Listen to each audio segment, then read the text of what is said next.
안녕하세요. 매일 새로운 사연을 전하는 읽어주는 사연 라디오입니다. 구독과 좋아요, 많은 공유 부탁드립니다. 오늘의 사연 시작하겠습니다. 안녕하세요.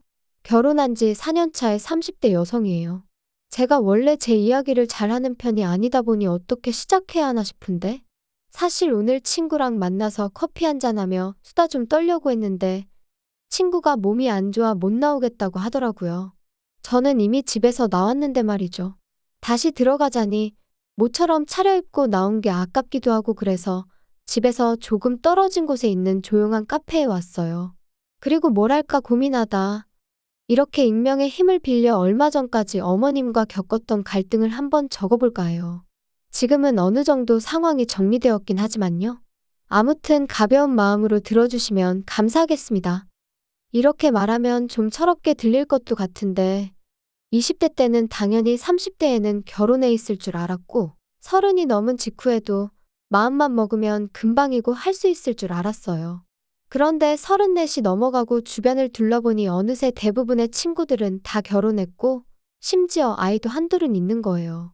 그리고 그제서야 제가 너무 안일했구나 싶으면서 그때부턴 빨리 결혼해야겠다는 마음으로 소개팅을 하기 시작했는데 인연을 만난다는 게 밀린 숙제하듯 몰아서 한다고 되는 일이 아니더라고요. 그래서 결국 1년 정도 지난 후에는 한마디로 에라 모르겠다 어떻게든 되겠지 하고 마음을 접으려고 했거든요. 그런데 딱 그 시기에 아는 언니가 자기 후배라며 한번 만나보라고 지금의 남편을 소개시켜주대요. 정말 괜찮은 사람이라고 자기를 한번 믿어보라며 말이죠. 그래서 마지막이다 생각하고 나간 자리였습니다. 그리고 참 웃긴 게 그때는 이미 제가 결혼에 대해서는 열정이랄까 그런 게 어느 정도 식은 상황이었다 보니 첫 만남인데도 불구하고 긴장이 된다거나 그런 게 없더라고요. 말도 술술 잘 나오고 그리고 남편이 말하길 자기도 원래 낯을 꾀가리는 성격이라 걱정이 많았는데 제가 너무 편하게 대해주니까 좋았다나요? 아무튼 첫 만남이 그렇게 된 거였고 이후로는 누가 먼저랄 것 없이 연락을 주고받다가 자연스럽게 연인 사이로 발전하게 되었죠. 둘 다 나이가 적지 않다 보니 확신이 있는데 못하러 시간을 끄냐며 알게 된 지 1년 3개월 만에 결혼도 했고요. 하지만 남편과의 결혼 생활은 생각만큼 쉽지만은 않았습니다. 그건 바로 끝도 없이 무언가를 바라시는 시부모님과 그런 시부모님께 딱 잘라 입장을 밝히지 못하는 남편의 우유부단한 성격 때문이었죠. 일단 저는 결혼 전에 시부모님하고는 딱 2번 만난 게 전부였어요. 그리고 그 2번마저도 처음 결혼 허락을 받기 위해 시댁에 인사를 드리러 갔던 날과 상견례 날이었다 보니 솔직히 시부모님이 어떤 분들인지 파악할 여유 따위는 없었거든요. 그런데 막상 식을 올리고 나니까 시부모님과 친정부모님은 왜 이렇게 다른 건지 사실 경제적인 부분이라던가 그런 것만 놓고 보자면 시댁이나 친정이나 큰 차이는 없었거든요. 그런데 예를 들어 식당에 간다고 하면 시부모님은 당연히 저희 부부가 산다고 생각하시는 반면 친정에서는 저희 자리 잡을 때까진 그래도 부모 그늘 아래 있다고 생각하라며 친정부모님이 먼저 내주시고 어디 장을 보러 가도 시부모님은 당연히 저희가 시부모님 몫까지 계산해줘야 한다고 생각하시는 반면 친정부모님은 그동안 먹고 싶었는데 비싸서 못 산 거 있음 지금 사라고 해주시고 솔직히 엄청 큰 단위의 돈이 오가는 건 아니었지만 그래도 그럴 때마다 얼마나 기분이 상하던지요. 하지만 이런 이유로 저와 어머님의 관계가 이렇게나 최악으로 치닫게 된 것은 아니에요. 결정적인 이유는 지난해 하나뿐인 제 동생이 이혼을 하게 되었는데 도대체 저와 어머님 그리고 제 동생의 이혼이 무슨 상관일까 싶으시죠? 저도 제 동생이 이혼 소식을 알려왔을 때만 하더라도 그 일이 저한테까지 여파가 있을 거라곤 상상도 못했는걸요. 일단 제 동생 이야기를 해보자면 제 동생은 저와 달리 결혼을 일찍 했어요. 혼전 임신 그런 건 아니었고 당시 4년째 만나던 제부 쪽 아버님 그러니까 사돈어른 건강이 안 좋아지면서 그쪽에서 하루빨리 식을 올렸으면 했거든요. 사실 어차피 결혼 이야기는 오가던 사이고 다만 때를 정하지 못하고 있던 커플이었기에 그게 큰 문제는 되지 않았고요. 아무튼 그렇게 둘이 결혼하고 1년 만에 아이를 갖고 또 10개월 후에는 건강한 아들을 낳았고 솔직히 저랑 달리 여동생은 한마디로 교과서 같은 인생을 살았어요. 그런데 지금으로부터 2년 전 당시 조카 나이가 7살이었는데 사고로 세상을 떠났습니다. 동생은 임신을 하면서 직장을 관뒀다가 조카가 5살이 넘어가자 다시 일자리를 알아보기 시작했어요. 나이도 있고 경력이 단절된 기간도 길다 보니 너무 불안하다면서 말이에요. 말이 나왔으니 말이지만 사실 자기 하는 일에 워낙 자부심도 있었고 좋아했던 동생이었기에 회사를 관둬야 될 것 같다고 했을 때는 제가 다 속상하더라니까요. 친정부모님 또한 나름대로 힘들게 뒷바라지한 딸이 결국 전업주부로 살게 된 걸 무척 안타까워하셨고요.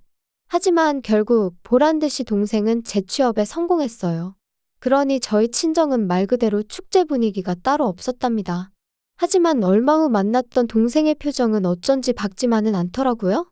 그리고 나중에서야 말하길 사돈어른께서는 동생의 재취업을 무척이나 못마땅해 하셨다대요. 다시 직장에 들어가겠다 했을 때부터 결혼하고 아이를 낳고 했으면 이제 여자 김지영이 아니라 남자 박지훈의 아내이자 박준우의 엄마로만 살아야 한다면서 자꾸 내 인생이 어쩌고 그러면 안 된다고 그거 아주 못된 짓이라고 그러셨다나요?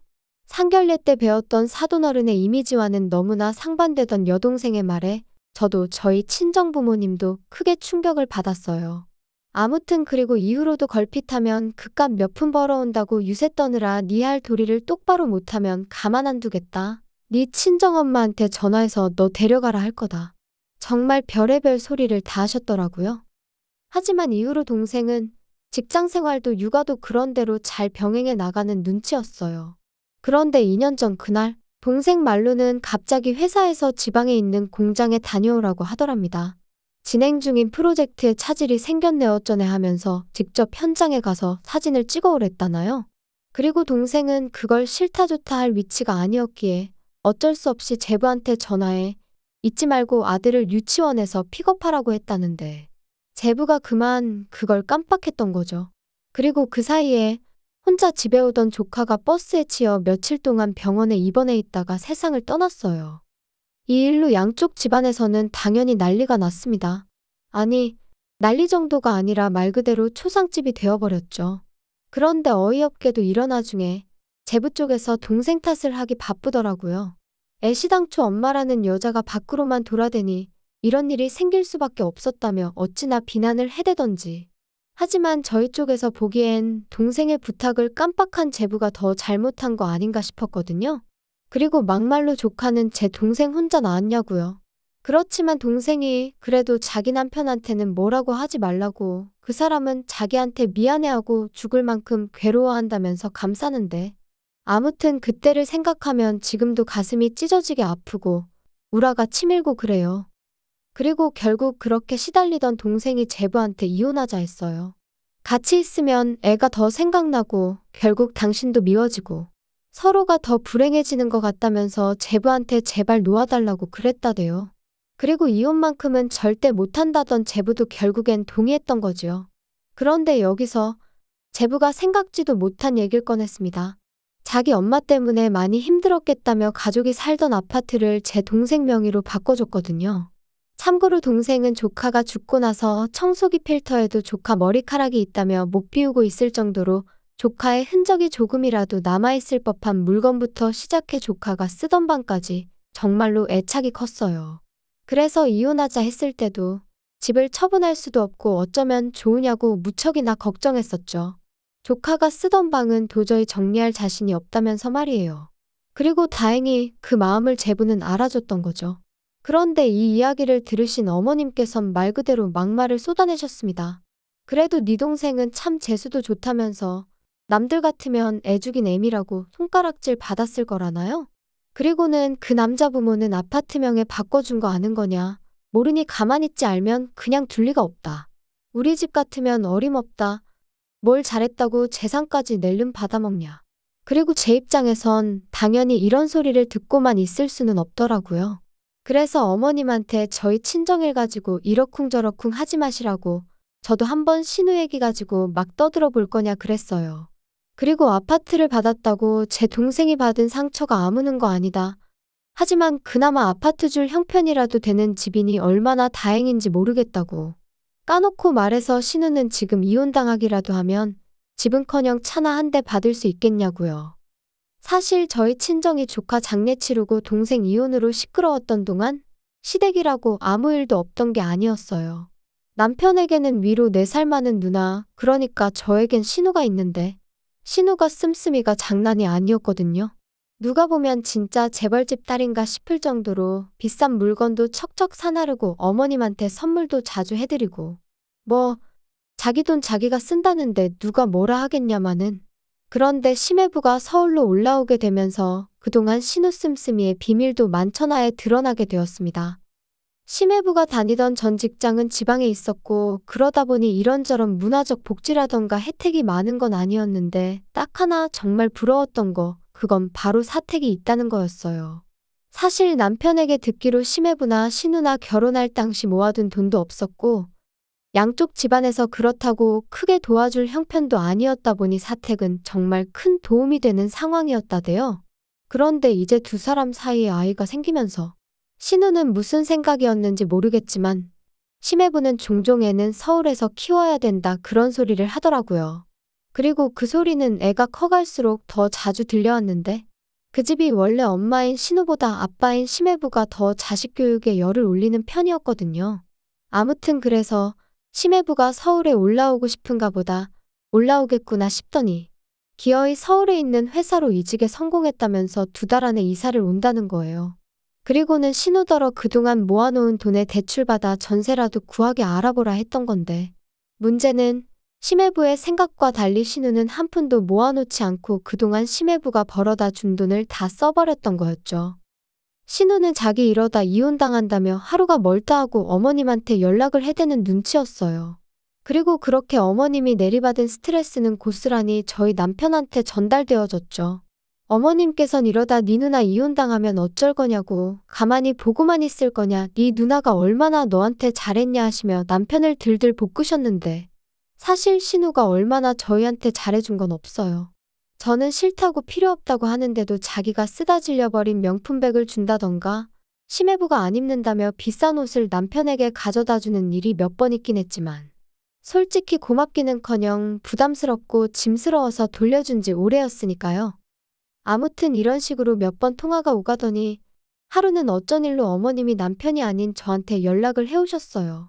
그리고는 당신 아들하고는 대화가 안 통한다며 저랑 얘기를 하셔야겠다 하시더니 정말로 저희 집에 오셨습니다. 그리고 사람이 직감이라는 게 있으니까 잘은 몰라도 제가 듣고 싶은 소리는 아니겠구나 싶대요. 그래서 솔직히 뭔진 몰라도 일단 무조건 거절하겠다는 마음으로 어머님과 마주 앉았는데 어머님 말씀은 제 예상을 훨씬 뛰어넘는 것이었어요. 제 동생 이야기를 꺼내시면서 거기서 동생이 혼자 살지 않냐 하시더니 그러지 말고 그 집을 신우한테 잠깐이라도 내주면 안 되겠냐셨거든요. 어차피 제 동생은 이참에 친정에 가 있게 하라는 나름대로 대안까지 제시하시면서 말이죠. 어이가 없어서 제가 그게 말이 되냐 제발 상식선에서 얘기 좀 하시라고 화를 냈어요. 제 동생이 그냥 혼자 그 집에 살고 있는 게 아니고 상황이 상황인지라 그러고 있는 건데 하지만 이후로도 저는 도무지 화를 삭힐 수가 없어서 도대체 사람이 어떤 식으로 뒤틀리면 생각을 그런 식으로 할 수 있는 거냐고 따졌습니다. 그랬더니 어머님이 말씀하시길 죽은 사람 바짓가랭이 붙들고 늘어진다고 돌아오는 거 아니라면서 산 사람이라도 제대로 살아야 하지 않겠냐. 제 동생에게 있었던 일은 안타깝지만 신우까지 네 동생처럼 살았으면 좋겠는 건 아닐 거 아니냐. 네가 나서서 도와주지 않으면 네 신우 이혼당하게 생겼다. 저는 어머님한테 한마디만 더 하시라고 그럼 그땐 저도 가만 안 있겠다 했어요. 제 동생 일은 말 그대로 사고였지만 신우가 그렇게 생각 없이 돈 써댄 건 자기가 작정하고 한 일이니 비교할 바가 못 된다고. 그리고는 어머님도 신우한테 그렇게 받아쓰실 때 이런 날이 올 거 생각 못 하셨냐 받아쳤죠. 그랬더니 어머님이 지금 제가 당신을 취조하는 거냐며 소리를 지르시곤 아무튼 제 동생한테 말 잘하랍니다. 안 그러면 신우가 이혼당하기 전에 저부터 남편, 그러니까 어머님 아들하고 이혼하게 만들겠다면서 말이죠. 기도 안 차고 어이없는 어머님의 말씀에 신우한테 전화를 걸었어요. 왜냐하면 저는 적어도 어머님의 억지가 어머님 혼자만의 시나리오인지 아니면 신우랑 혹은 제 남편까지 같이 이야기가 된 건지 궁금했거든요.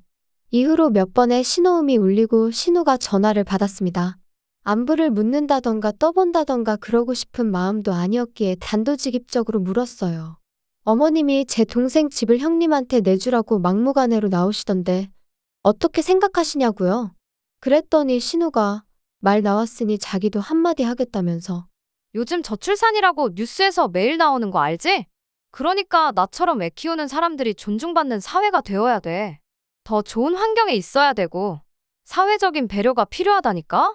그리고 우리 엄마나 내가 올케한테 바라는 것도 별거 없어. 솔직히 올케 동생은 이제 애도 없고, 집만 차지하고 있는 거잖아. 그거 사회적으로 되게 안 좋은 거다?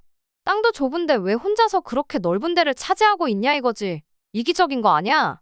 그리고 내가 키우는 내 아들은 나만의 아들이 아니고 우리 모두의 아들이라니까? 나중에 내 아들이 자라서 세금 내고 하면 그걸로 우리가 받아 쓰는 거니까. 올케 동생도 마찬가지고. 그러니까 소중하게 돌봐줘야 하는데 살 집 하나 못 구해서 내가 이혼이라도 하게 되면 안 되지 않겠어? 무슨 개소리를 그렇게 정성스럽게 논리적인 척 하는지 정말 못 들어주겠더라고요. 그래서 제가 신우더러 형님 이야기 듣고 있으니 형님이 얼마나 멍청하고 뻔뻔한지 그건 확실히 알겠다면서 이혼하는 게 낫겠다고 했어요. 이혼하고 애는 심해부 혼자 키우는 게 애한테 훨씬 도움이 되겠다고요. 형님 같은 사람들 때문에 멀쩡한 애엄마들이 싸잡아서 욕을 먹는 거라고. 진짜 머리가 어떻게 된 거 아니냐고 그러곤 병원이나 가보라 했죠. 그리고 이 통화로 인해 다시 한번 시댁에서는 난리가 났어요. 당연히 신우는 제정신이고 저더러 미친 엑스라면서 말이죠. 화도 안 나더라고요. 다 그나물의 그 밥인 걸 알게 되었으니 어이만 없었달까요? 그리고 다행이라고 해야 할지 이런 와중에 저희 남편은 그래도 제 편이었어요. 아니, 솔직히 말하자면 제 편이라기보다는 적어도 어머님이나 신우 편은 안 들더라고요. 제가 그쪽 욕하면 자기가 생각해도 제정신이 아닌 것 같다며 한마디 덧붙여주긴 했고, 그렇지만 그렇다고 그쪽에다 대고 저한테 사과해라 어째라 그런 소리는 또 못하는. 그래서 솔직히 시댁이 재수없어서 남편하고도 이혼해버릴까 그 생각도 안 한 건 아니었는데 일단은 안 하려고요. 사실 남편을 너무 사랑해서 그런 것보다는 동생 일로 친정부모님 속이 얼마나 상하셨겠어요. 그런데 거기다 대고 저도 이혼하게 되었다 그런 말은 차마 못하겠습니다. 할 때 하더라도 지금은 아니다 그런 거지요. 그리고 한편 심해부가 결국 신우가 모아놓은 돈도 없고 심지어 절대 안 된다고 했는데 몰래몰래 골프까지 배워서 필드에 다닌 것도 알게 된 모양이에요.